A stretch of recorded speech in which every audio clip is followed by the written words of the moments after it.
मयारी दूध और अशियाए खुर्दनोश की फराहमी के लिए पंजाब फूड अथॉरिटी का ऑपरेशन। डीजी फूड अथॉरिटी के हुक्म पर फूड सेफ्टी टीमों का ग्रैंड ऑपरेशन। अलल सुबह नाकाबंदी, 18 फूड पॉइंट्स की चेकिंग की गई। एक रेस्टोरेंट को बंद कर दिया गया। 3 को 88,000 के जुर्माने आयद किए गए। 46 दूध बरदार गाड़ियों की चेकिंग की गई।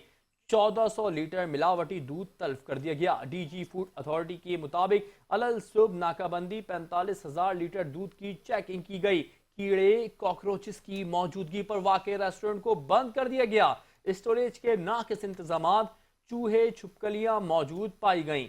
पैकिंग मटेरियल गर्द आलूद, बदबूदार माहौल होने पर कार्रवाई की गई। कवानीन के खिलाफ खुराक के कारोबार की हरगिज इजाजत नहीं दी जाएगी। मुलाजमीन का मेडिकल अदम मौजूद। दूध और गोश्त की तमाम अशिया इकट्ठी रखी पाई गई। खुराक का कारोबार मुकर्रर करदा कवानीन के मुताबिक ही किया जा सकता है।